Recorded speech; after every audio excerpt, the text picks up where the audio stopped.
সুপ্রিয় দর্শক, এই মুহূর্তের সবথেকে বড় খবর।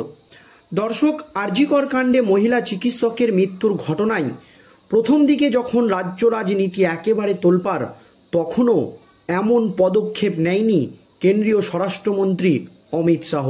তবে এবার কেন্দ্রীয় স্বরাষ্ট্র মন্ত্রকের দপ্তর থেকে নেওয়া হয়েছে একেবারে কঠোর পদক্ষেপ। আরজিকর এর আন্দোলনকে ঘিরে চাঞ্চল্যকর অভিযোগ সামনে আসতেই ঘটনার প্রাথমিক রিপোর্ট দিল্লিতে পাঠালো কেন্দ্রীয় তদন্তকারী সংস্থার গোয়েন্দারা। আর জানিয়ে ইতিমধ্যেই রাজ্য রাজনীতিতে নতুন করে শোরগোল পড়ে গিয়েছে। দর্শক, আপনারা জানেন, আরজিকর কাণ্ডে মহিলা চিকিৎসকের মৃত্যুর ঘটনায় বাংলার আইন শৃঙ্খলা নিয়ে বারবারই প্রশ্ন তুলেছিলেন রাজ্যের বিরোধী দলনেতা শুভেন্দু অধিকারী থেকে শুরু করে তমলুক লোকসভা কেন্দ্রের বিজেপি সাংসদ অভিজিৎ গঙ্গোপাধ্যায়। এমনকি বাংলায় রাষ্ট্রপতি শাসন জারির দাবি তুলেছিলেন বিরোধী দলনেতা শুভেন্দু অধিকারী। তারপরেও কেন্দ্রীয় স্বরাষ্ট্র মন্ত্রকের দপ্তর থেকে কোনো রকম সুদুত্তর আসেনি বা বাংলার আইন শৃঙ্খলা পরিস্থিতি নিয়ে হস্তক্ষেপ করেনি অমিত শাহ। তবে এবার আরজিকরের আন্দোলনে যা ঘটল তা নিয়ে একেবারে নড়ে চড়ে বসেছেন কেন্দ্রীয় স্বরাষ্ট্রমন্ত্রী অমিত শাহ। কি হয়েছে দর্শক দেখুন। আরজিকর কাণ্ডের প্রতিবাদ মিছিলে যাদবপুরে উঠেছে কাশ্মীর মাঙ্গে আজাদি স্লোগান। তা নিয়ে এবার নড়ে চড়ে বসেছে কেন্দ্রীয় স্বরাষ্ট্রমন্ত্রী অমিত শাহ। তাদের নির্দেশের ঘটনার প্রাথমিক রিপোর্ট দিল্লিতে পাঠালো কেন্দ্রীয় গোয়েন্দা সংস্থা। স্বরাষ্ট্র মন্ত্রকের নির্দেশ মেলার পর রবিবারের ঘটনার তথ্য অনুসন্ধান করেন কেন্দ্রীয় গোয়েন্দা সংস্থার শীর্ষ আধিকারিকরা। সোমবার প্রাথমিক রিপোর্ট স্বরাষ্ট্র মন্ত্রকের দপ্তরে পাঠিয়ে দেওয়া হয়েছে। কেন্দ্রীয় স্বরাষ্ট্রমন্ত্রী অমিত শাহ বা কেন্দ্রীয় স্বরাষ্ট্র মন্ত্রক সূত্রের খবর, মিছিলের উদ্যোক্তাদের পরিচয়, স্লোগান দেওয়া ব্যক্তিরা কোনো সংগঠনের সঙ্গে যুক্ত, উদ্দেশ্য প্রণোদিত না বিক্ষিপ্তভাবে এই স্লোগান, এই কয়েকটি বিষয় জানতে চাওয়া হয়। প্রাথমিকভাবে যাবতীয় রিপোর্ট সংগ্রহ করে পাঠানো হয়েছে দিল্লিতে। তবে এই বিষয়ে আরও তদন্ত করে ফের কিছু রিপোর্ট দিল্লিতে পাঠানো হতে পারে বলে সূত্র মারফত জানা যাচ্ছে। রবিবার রাতে যাদবপুরের তিলোত্তমার বিচার চাই, উই অন ডিমান্ড জাস্টিস ব্যানারে লেখা একটি মিছিলের মধ্যে থেকেই কাশ্মীর মাঙ্গে আজাদি স্লোগান দেওয়ার অভিযোগ ওঠে। ঘটনায় ইতিমধ্যেই কলকাতা পুলিশের তরফে পাটুলি থানায় দেশদ্রোহিতার অভিযোগে এফআইআর দায়ের করেছে।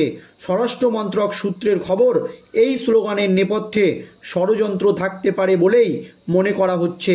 ঘটনার সঙ্গে জড়িত 15 থেকে 20 জনকে চিহ্নিত করে ছবি সমেত বিস্তারিত তথ্য শাহের মন্ত্রকে পাঠিয়ে দিয়েছে কেন্দ্রীয় তদন্তকারী সংস্থার আধিকারিকরা। তালিকায় রয়েছে যাদবপুরের কয়েকজন প্রাপ্তনীয়। তাদের বিরুদ্ধে নানান সময়ে পশ্চিমবঙ্গে দেশবিরোধী আন্দোলনে সরব হওয়ার অভিযোগ রয়েছে। প্রসঙ্গত, মঙ্গলবার জম্মু ও কাশ্মীরে 3য় দফায় ভোট গ্রহণ চলছে। কলকাতায় এমন স্লোগান উঠায় উদ্বিগ্ন কেন্দ্রীয় স্বরাষ্ট্র মন্ত্রক বা অমিত শাহ। কাশ্মীরের কোনো সংগঠনের সঙ্গে এই স্লোগান দেওয়া ব্যক্তিদের যোগাযোগ রয়েছে কিনা তা খতিয়ে দেখা হচ্ছে।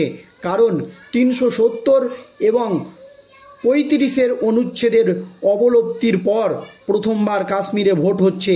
এমন পরিস্থিতিতে দেশের একেবারে বিপরীত প্রান্তের একটি অঙ্গরাজ্য থেকে রাষ্ট্রবিরোধী স্লোগান কেন দেওয়া হলো তা জানতে চাইছে কেন্দ্রীয় স্বরাষ্ট্রমন্ত্রী অমিত শাহের দপ্তর। বাংলাদেশে হাসিনা সরকারের পতনের পর থেকে পশ্চিমবঙ্গের ওপর বিশেষ নজর রেখে চলেছে কেন্দ্রীয় স্বরাষ্ট্রমন্ত্রী অমিত শাহ। এমতা অবস্থায় দেশবিরোধী কোনো শক্তিকে পশ্চিমবঙ্গে মাথা চাড়া দেওয়ার সুযোগ দিতে নারাজ নয়াদিল্লি বা কেন্দ্রীয় স্বরাষ্ট্রমন্ত্রী অমিত শাহ। আর এই আবহে বঙ্গ বিজেপির নেতাদের সঙ্গেও বৈঠক করেছেন কেন্দ্রীয় স্বরাষ্ট্রমন্ত্রী অমিত শাহ।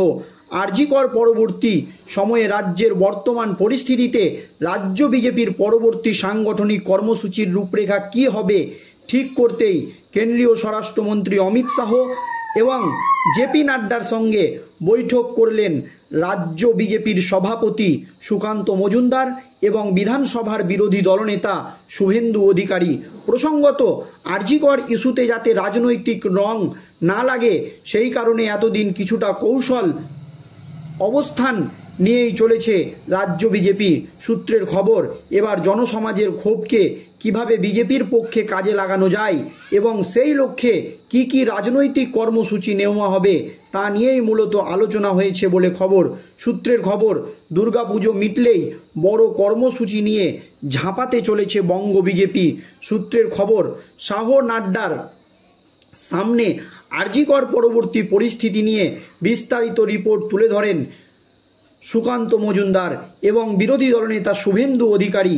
একই সঙ্গে দুর্গাপূজা উদ্যাপনে অমিত শাহের কর্মসূচি চূড়ান্ত করতে এক পন্থা আলোচনা হয়েছে বলে সূত্রের খবর। পশ্চিমবঙ্গের পাশাপাশি একাধিক রাজ্যের সিনিয়র নেতাদের সঙ্গে সোমবার রাতে বিজেপির সর্বভারতীয় সভাপতির বাসভবনে বৈঠকে বসেছিলেন কেন্দ্রীয় স্বরাষ্ট্রমন্ত্রী অমিত শাহ। প্রসঙ্গত, শেষ লোকসভা ভোটে আশাব্যঞ্জক ফল করতে পারেনি পদ্ম শিবির, উল্টে আসন সংখ্যা কমে যায়।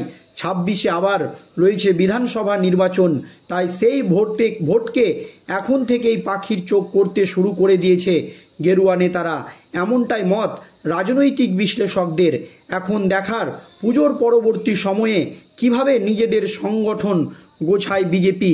এই নিয়ে যখন ব্যস্ত কেন্দ্রীয় স্বরাষ্ট্রমন্ত্রী অমিত শাহ, তখনই একেবারে বাংলায় ঘটে গেল চাঞ্চল্যকর ঘটনা, আর তাতেই একেবারে কঠোর পদক্ষেপ কেন্দ্রীয় স্বরাষ্ট্রমন্ত্রী অমিত শাহের। রবিবার রাতে যাদবপুরের তিলোত্তমার বিচার চাই উই ওয়ান জাস্টিস ব্যানারে লেখা একটি মিছিলের মধ্যে থেকে কাশ্মীর মাঙ্গে আজাদি স্লোগানকে ঘিরে এখন রাজ্য রাজনীতি একেবারে তোলপাড়। তবে ঘটনায় ইতিমধ্যেই কলকাতা পুলিশের তরফে পাটুলি থানায় দেশদ্রোহিতার অভিযোগে এফআইআর দায়ের করেছে স্বরাষ্ট্র মন্ত্রক। সূত্রের খবর, এই স্লোগানের নেপথ্যে ষড়যন্ত্র থাকতে পারে বলেই মনে করা হচ্ছে, তাই ঘটনার সঙ্গে জড়িত 15 থেকে 20 জনেরকে চিহ্নিত করে ছবি সমেত বিস্তারিত তথ্য শাহের মন্ত্রকে পাঠিয়ে দিয়েছে গোয়েন্দারা। তালিকায় রয়েছে যাদবপুরের কয়েকজন প্রাক্তনী, যাদের বিরুদ্ধে নানান সময়ে পশ্চিমবঙ্গে দেশবিরোধী আন্দোলনে সবর হওয়ার অভিযোগ রয়েছে। প্রসঙ্গত, মঙ্গলবার জম্মু ও কাশ্মীরে 2য় দফার ভোট গ্রহণ চলছে। কলকাতায় এমন স্লোগান উঠায় উদ্বিগ্ন কেন্দ্রীয় সরকার। কাশ্মীরের কোনো সংগঠনের সঙ্গে এই স্লোগান দেওয়া ব্যক্তিদের যোগাযোগ রয়েছে কিনা তা খতিয়ে দেখা হচ্ছে, কারণ 370 ও 35-এর অনুচ্ছেদের অবলুপ্তির পর প্রথমবার কাশ্মীরে ভোট হচ্ছে। আর এমন অবস্থায় কেন এই স্লোগান উঠল পশ্চিম বাংলা থেকে, তা নিয়ে নড়ে চড়ে বসেছে কেন্দ্রীয় স্বরাষ্ট্রমন্ত্রী অমিত শাহ। ধন্যবাদ।